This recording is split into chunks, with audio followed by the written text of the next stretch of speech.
There's a funny comment that has been left on my channel several times, and I don't know if it's from a parent or it's just from another child-free person, but they say, your channel is so one-sided. All you talk about is child-free life. You never talk about what it would be like to be a parent or the good things that come with being a parent. I'm totally fine if people decide they want to have kids, but this channel is definitely for child-free people. The topic I want to touch on is whether or not you should have children. Clearly, this is a very personal choice, and I can't make it for you, and everybody's reasons for doing or not doing something are going to be different. I've been married for 9 years, and my husband and I have decided to be child-free by choice. So I wanted to go through like the top 3 reasons why we decided to not have kids. The other day, I had someone message me and they were like, we don't know why you don't have kids. We don't feel like you talk about it enough. And I'm like, really? Because I feel like I say it all the time. But in case you're one of those people that watches my channel and you're like, I have no idea why Hannah doesn't have kids. I don't have kids because I don't want to be a parent. Nothing about being a parent appeals to me. That's basically it. Now, I love families. I think families are awesome. I have a lot of friends and family members who are parents and they have children, and it's an amazing thing caring for another human being. If you want to do it. It's not so amazing if you don't want to do it.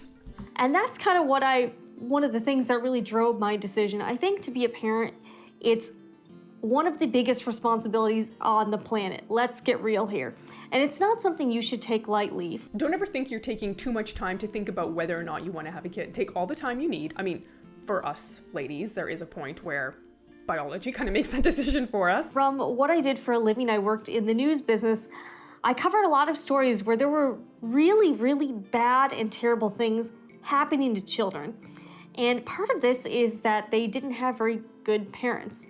You know, there are a lot of cases of child abuse, of child neglect. It absolutely breaks my heart when I hear stories or know of kids that are neglected or being abused. It just gets me really upset because no kid deserves that. And sometimes there are some not so good parents out there. You know, I've thought about this over the years. From a young age, I never really felt the need to start a family. I liked playing with toys and stuff, but I was more into My Little Pony than pretending to be a mom. Did anyone out there have a My Little Pony? I didn't even have a real My Little Pony. I had the knockoff pony. It was a yellow pony and it had cactuses like on the side of the horse's butt, I guess. And it had a hat with like the ears poking through. Oh, I love that pony. I wonder what happened to it. I wonder if I kept it. So that should have been my first indicator that maybe motherhood and parenthood is not for me. But when I first met my husband, he made it very clear right off the bat that he was not interested in having that sort of family. And the more I thought about it, the more I realized that I was pretty on board with that too. I like that her husband took initiative and told her right away that he did not want kids. That's important to do. So let's get into my reasons. Number 1 is commitment to parenting. I really firmly believe that if you want to have kids, you want to be a mom or a dad, I think you really need to have that lifelong commitment. And that's just not something we have. I feel like it's the job that never actually ends. And I know that as kids get older, there's less responsibility, but you're still always a parent. Like my mom says to me, I'm still a parent, even though you're an independent individual. There's always like some care and some worry that parents have about their kids, even when their kids are in their 20s or 30s or 40s. I was not ready for that. My husband does not want to do that. So that was one of the big factors. What's really interesting to me is that I keep meeting more and more millennial couples who are also going this route. I don't know if it's like a shift in just our mind frame, or if it's like the fact that we all have like a gazillion dollars in student loans and a lot of people can't afford to have kids. I had so much money in student loans. As a Canadian, going down to the US for school was, perhaps in hindsight, not the best decision because I couldn't get any student loans from Canada. So I had to get American student loans, and the interest rates were extremely high. And our dollar was not good when I had to repay it. And a few years ago, my husband did have a vasectomy, so this decision is permanent. There's not really any going back on that. But I can tell you we were very happy with this procedure and we have no regrets. And from what I've been reading and hearing, there are so many more men going to get vasectomies now. When my husband was getting the surgery, he was going in and the nurse asked how many kids he had, and he was like, none. So sometimes people assume that you're only doing it because you already have children already, but in our case, we didn't have any. I don't know if you've seen this, but they even have a mobile vasectomy clinic in some of the US states. So can you imagine, you just like on your lunch break, you're just gonna pop out and get a vasectomy and then just continue life. When you have a hygienic place, a clean place, a comfortable area, it doesn't matter if it moves from place to place, you can do the vasectomy there. About 500,000 men get a vasectomy each year. It's a number Dr. Warren wants to see increase because to him, it will show that men fully understand their responsibility. Number 2, money. Children and the cost of raising a family can be very expensive. And when you have a lot of student loans, when you are trying to get out of debt and trying to save money, this can be very difficult. I'm not saying you can't have a family and a budget. There are certainly ways to do it and to not have it be so cost prohibitive. But again, this was a factor for us. One of my goals when I graduated was that I wanted to pay back my student loan as quick as possible. So when my husband and I got married, we just combined all of our finances. We basically lived off of what he made. Everything that I made went to my student loans, which allowed me to pay my student loans back really fast.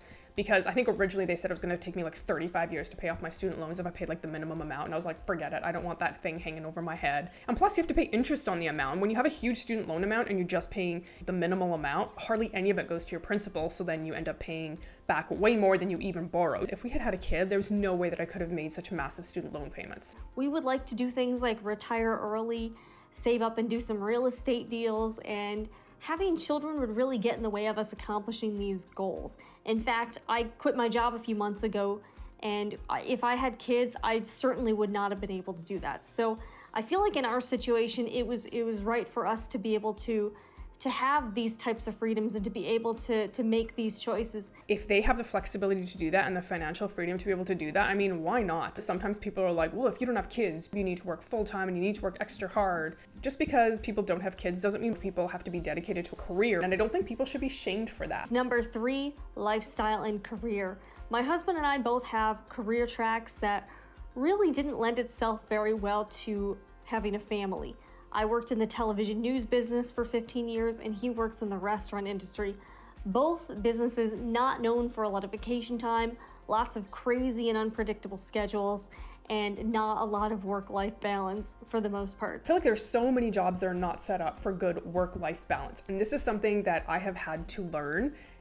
You have to figure out what you want your life to look like, and then you have to make decisions that are going to reflect that. And that can be hard, and it can be challenging, and it can be a little scary sometimes, because I definitely know that. If you don't have kids depending on you, it gives you that flexibility where, yes, we still have bills to pay and we still have mortgages and all that, but maybe it just gives you a little bit more flexibility where you can switch jobs. Neither of us were really in a position where we could take a lot of time off, or where we would have the time to dedicate to be able to pick up and drop off a kid at school or take them to daycare or to all these kids' activities.